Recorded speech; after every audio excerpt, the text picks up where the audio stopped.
What if I told you that behind the gilded treasures and ornate tombs of King Tut lies a story far greater than history books dare to reveal? What if his reign wasn't just about a boy pharaoh who ruled briefly, but rather a cosmic chapter in humanity's eternal quest for immortality and divine connection? King Tutankhamun has captivated the world since his tomb was unearthed in 1922. A discovery shrouded in mystery, curses, and whispers of otherworldly power. But what most don't realize is that this young king's legacy is not merely one of golden glory. It is a doorway into an esoteric tradition that predates even the pyramids themselves. It's a tale of celestial alignments, sacred geometry, and the alchemical secrets encoded within Egypt's sands. Today, we peel back the layers of myth and history to uncover the real story behind King Tut. This isn't just another retelling of Howard Carter's excavation or a rundown of ancient Egyptian politics. No, this is a journey into the hidden wisdom of the ancients. We'll explore how Tut's life and death were intertwined with universal principles still relevant today. From the metaphysical significance of his burial chamber to the spiritual technologies embedded in his artifacts, we will decode the symbols and stories that have been waiting thousands of years to be understood. In this video, we'll delve into the forgotten teachings of the pharaohs, revealing how they saw themselves as conduits between heaven and earth. We'll examine why Tut's tomb became a nexus point for supernatural phenomena, and whether these events were mere coincidence or evidence of something far more profound. And finally, we'll uncover how the lessons of this ancient civilization can illuminate our own path towards self-mastery and enlightenment. So prepare to step beyond the veil of time. Together, we'll venture into the heart of Egypt's mysteries, where every artifact holds a clue, every hieroglyph whispers a truth, and every shadow conceals a secret. Are you ready to unlock the esoteric wisdom buried alongside the Boy King? To understand the enigma of King Tutankhamun, we must first journey back to the cradle of civilization itself. Ancient Egypt, a land where gods walked among men, and the stars were seen as celestial guides for the soul's eternal voyage. This was no ordinary empire. It was a living temple, a microcosm of the cosmos, governed by principles that blended science, spirituality, and art into a seamless tapestry of divine order. Tutankhamun ascended the throne around 1332 BCE, during one of Egypt's most tumultuous periods. His predecessor Akhenaten had upended centuries of religious tradition by declaring Aten, the solar disk, as the sole deity, dismantling the polytheistic pantheon and centralizing worship around himself. Known as the Heretic King, Akhenaten relocated the capital from Thebes to Amarna, severing ties with the priesthood and plunging the kingdom into chaos. When he died under mysterious circumstances, the boy Tutankhaten, as he was originally named, inherited not only the crown but also the monumental task of restoring balance to a fractured world. It is here that the esoteric significance of Tut's reign begins to emerge. By reverting the name of the supreme god from Aten to Amun and renaming himself Tutankhamun, meaning living image of Amun, he symbolically reconnected the earthly realm with its divine source. But this act was more than political maneuvering. It was a profound metaphysical statement. In the eyes of the ancients, pharaohs were not mere rulers. They were vessels through which cosmic forces flowed. Their duty was to maintain Ma'at, the sacred principle of truth, harmony, and cosmic equilibrium. Yet Tut's story is riddled with paradoxes. Why did such a pivotal figure leave behind so few records? Why was his tomb hidden away in the Valley of the Kings, far smaller and less elaborate than those of his predecessors? And why does his golden mask, adorned with obsidian and lapis lazuli, seem to radiate an almost hypnotic energy? These questions lead us deeper into the philosophical heart of ancient Egypt. For the Egyptians, life was a mirror of the heavens, an intricate interplay of cycles, rhythms, and correspondences. Every aspect of their culture, from architecture to ritual, was designed to align humanity with the divine blueprint of creation. Pyramids weren't just tombs. They were machines for spiritual transformation. Hieroglyphs weren't merely writing. They were keys to unlocking higher states of consciousness. Even death itself was viewed not as an end, but as a threshold, a passage through Duat, the underworld, toward rebirth in the field of reeds. And then there's the matter of Tut's untimely demise. At just 19 years old, he vanished from history as suddenly as he appeared. Was it illness, assassination, or something otherworldly? Modern forensic analyses reveal fractures in his skull and a mangled leg, hinting at foul play or tragic accident. Yet, esoteric traditions suggest another possibility, that his death may have been part of a greater cosmic plan, a sacrifice to seal the rift torn open by Akhenaten's heresy. But why would such knowledge be concealed? To answer that, we must consider the nature of esoteric wisdom itself. Throughout history, certain truths have been guarded fiercely, reserved for initiates who proved themselves worthy. These teachings often took the form of symbols, myths, and rituals, languages of the unconscious, accessible only to those who knew how to decipher them. Perhaps Tut's tomb, filled with objects imbued with symbolic meaning, serves as a kind of time capsule, preserving insights meant to guide future generations back to the path of enlightenment.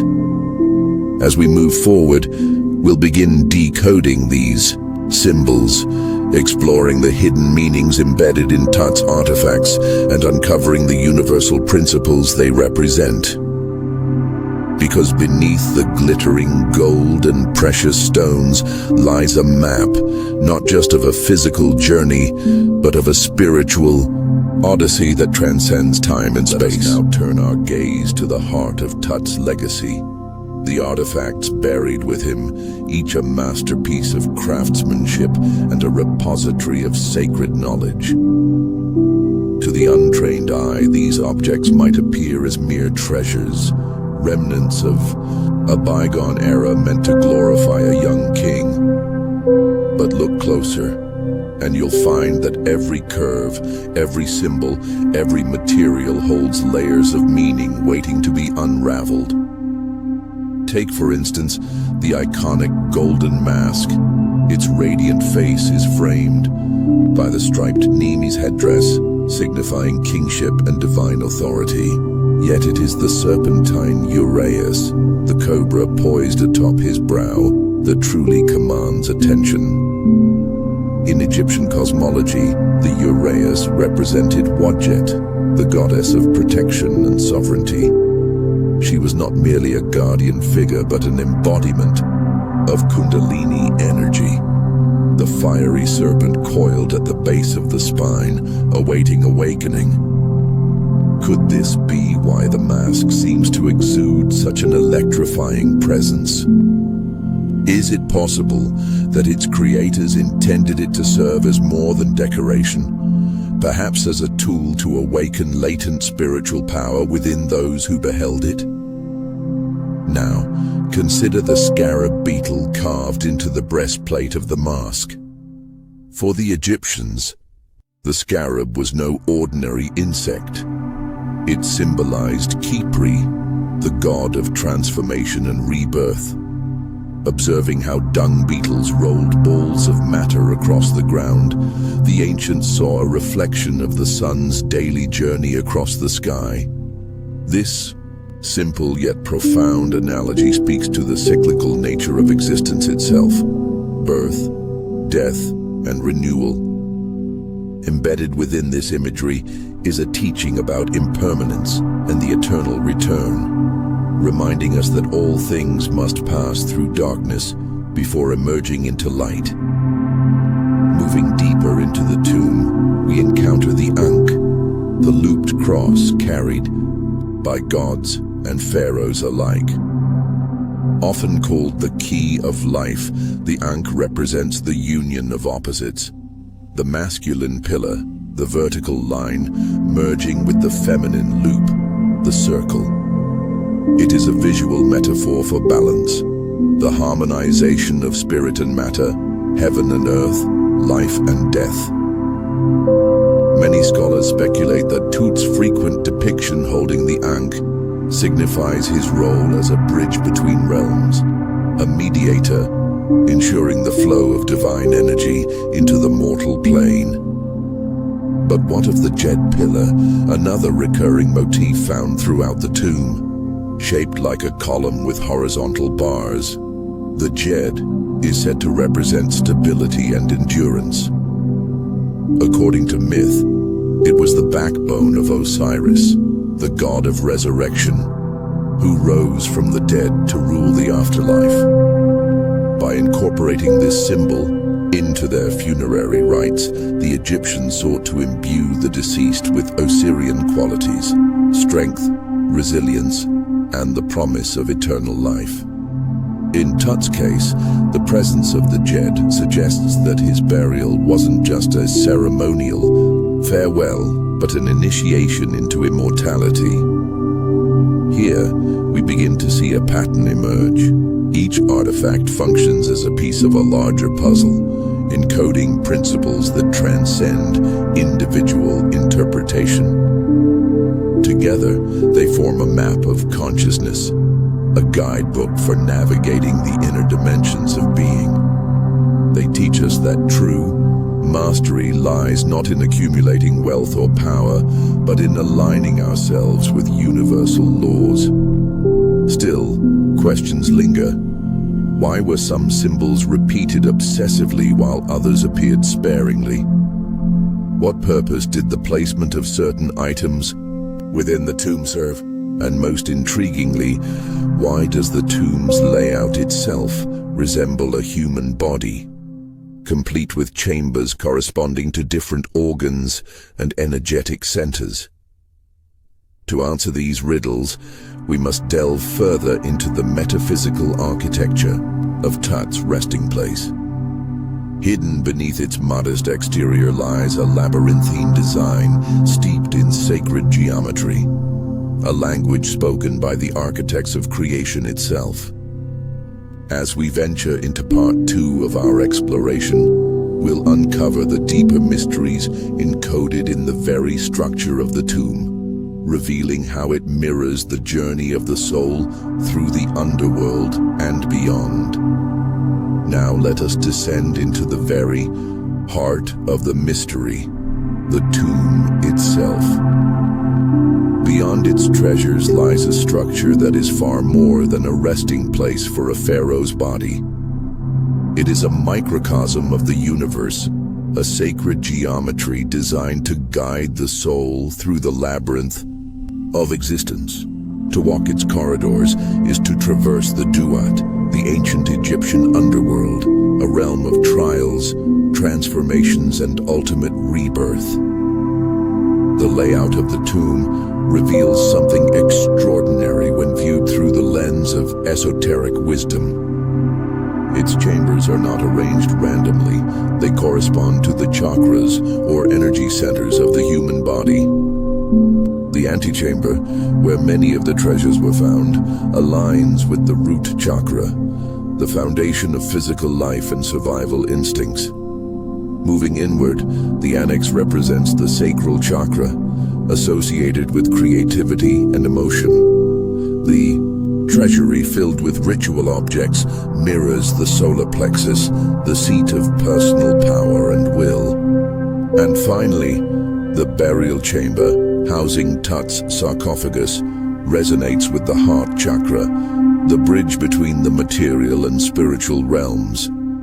This alignment is no coincidence. For the Egyptians, the journey through the tomb was symbolic of the soul's ascent from the dense earthly plane to higher states of consciousness. Each chamber served as a threshold, requiring the initiate to confront their own inner shadows and integrate fragmented aspects of themselves. Just as the sun descends into darkness each night, only to rise again at dawn, so too must the soul pass through dissolution before achieving resurrection. But what of the walls themselves? Adorned with hieroglyphs and paintings, they tell the story of this celestial voyage in vivid detail. Among them is the iconic depiction of Nut, the sky goddess, arched protectively over the deceased. Her body stretches across the heavens, swallowing the sun each evening and birthing it anew each morning, a cosmic reminder of death's role in the cycle of regeneration. Below her, Osiris presides over the weighing of the heart ceremony, where the deceased's soul is judged against the feather of Maat. If the heart proves lighter than the feather, the soul ascends to eternal life. If heavier, it is devoured by Amit, the devourer of souls. These images are not mere decoration. They are instructions. They encode the alchemical process of purification, urging the initiate to shed ego, attachment, and fear in pursuit of divine truth. In this way, Thoth's tomb becomes a manual for spiritual evolution, guiding us toward the realization that immortality is not a destination, but a state of being. Yet myths and misconceptions abound.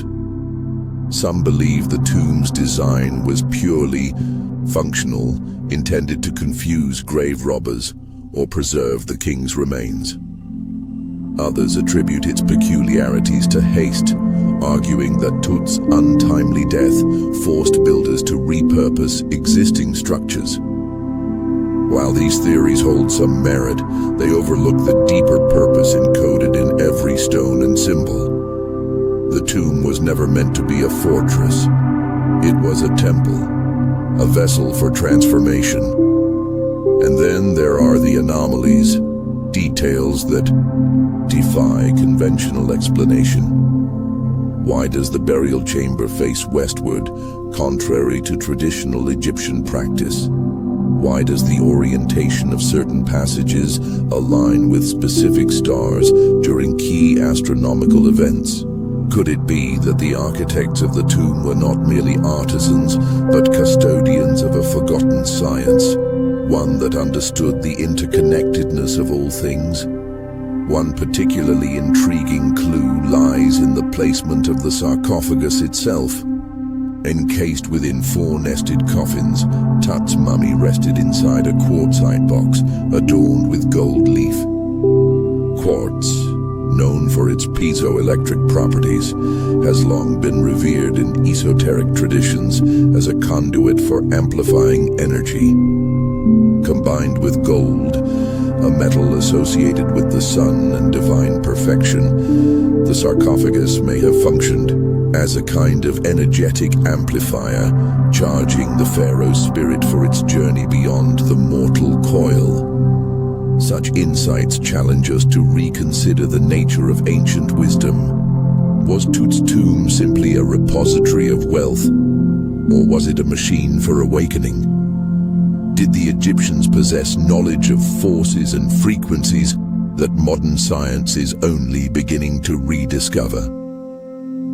As we transition to the practical applications of these teachings, remember this: the principles encoded in Thoth's tomb are not relics of the past. They are blueprints for the present.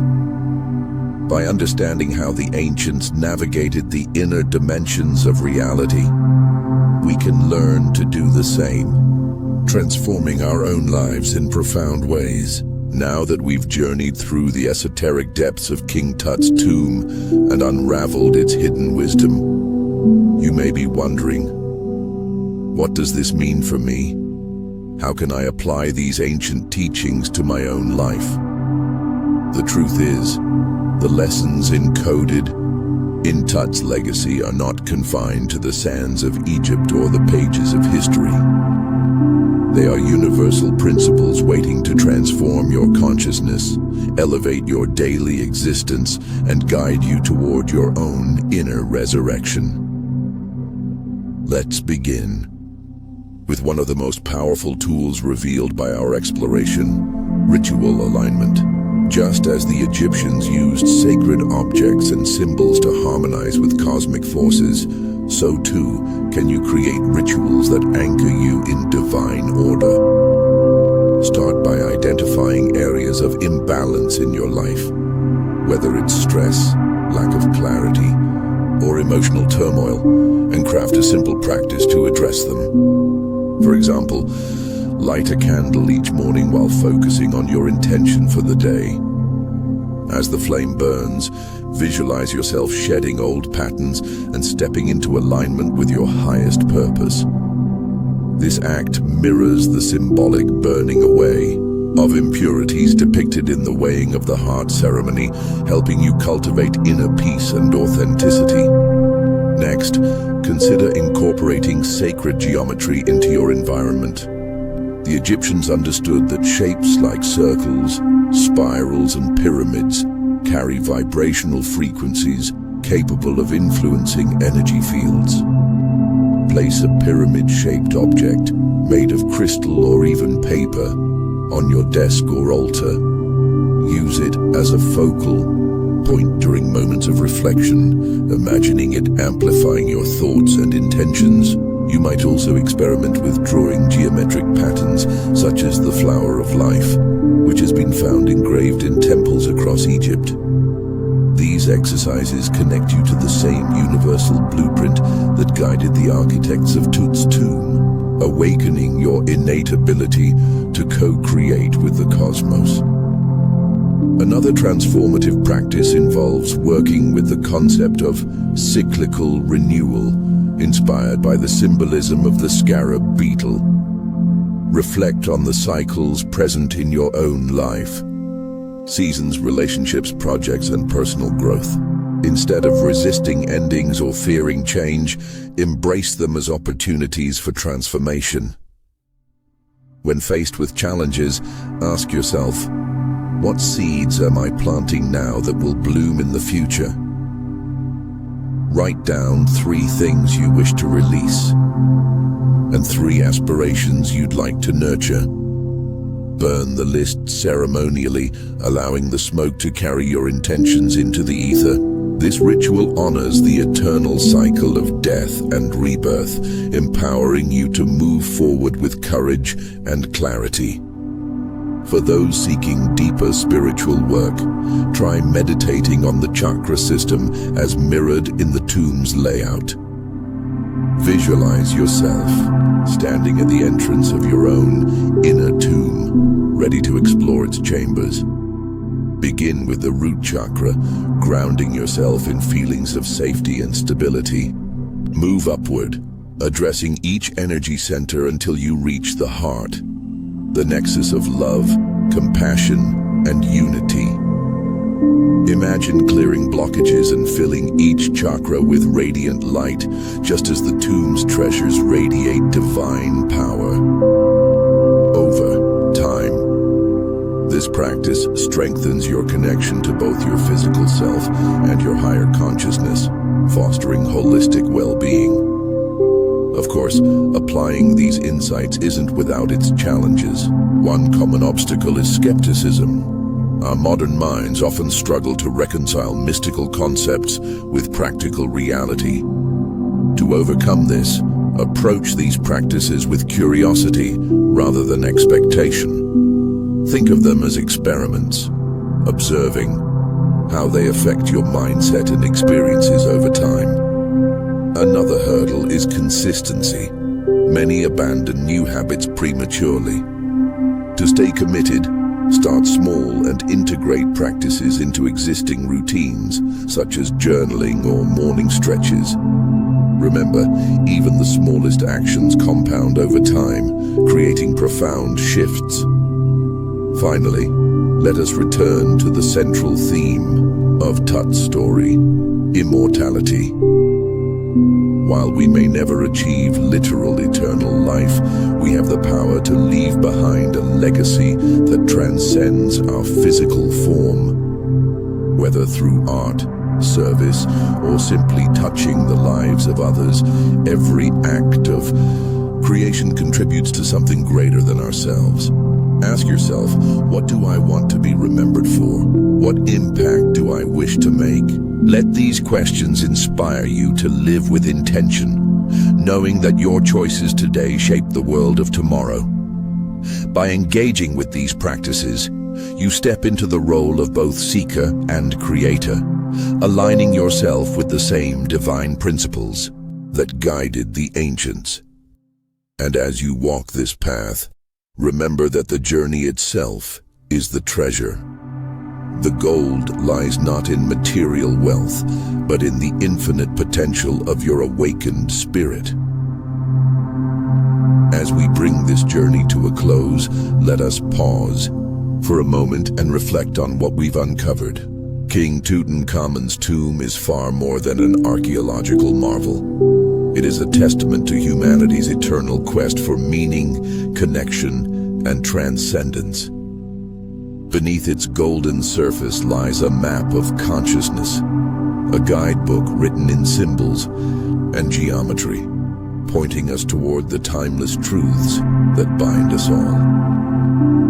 We began with a question: what is the real story behind King Tut? And while we've peeled back layers of history, philosophy, and esoteric wisdom, the answer remains as vast and multifaceted as the cosmos itself. Perhaps the true revelation isn't about Tut at all. It's about us. It's about recognizing that the same forces that guided the ancients still pulse through our veins, waiting to be awakened. It's about understanding that immortality isn't found in escaping death, but in embracing life fully, authentically, and consciously. The Egyptians believed that the soul had three parts: the Ka, the Ba, and the Ak, the physical essence, the personality, and the radiant spirit. In many ways, these aspects live on within each of us. Our bodies are the vessels of experience, the Ka. Our thoughts, emotions, and memories shape our individuality, the Bia. And when we align ourselves with universal principles, when we act with love, courage, and integrity, we ignite the luminous spark of the Ark, becoming beacons of light in a world often shrouded in shadow. So, I leave you with one final thought, a question to carry with you long after this video ends. How will you honor the divine blueprint within yourself? Will you allow fear and doubt to keep you trapped in the labyrinth of your own making? Or will you step boldly into the unknown, trusting that every challenge is a threshold leading you closer to your highest self? If this exploration has resonated with you, I invite you to take action. Share your thoughts in the comments below. What insights stood out to you? What mysteries do you feel compelled to explore further? Engage with others who are walking this path alongside you, for together we amplify the collective awakening. And if you're ready to dive even deeper, consider subscribing to this channel. Each week, we unravel another thread of the great tapestry of existence, bringing ancient wisdom into modern context so you can live a life of purpose and power. Remember, the secrets of the past are not meant to remain buried. They are keys, waiting to unlock the doors of your future. Just as Tut's tomb was rediscovered after millennia of silence, so too can the treasures within you rise again, shining brighter than ever before. Until next time, may your journey be filled with curiosity, courage and clarity, and may you always remember that the stars above were once reflected in the sands below.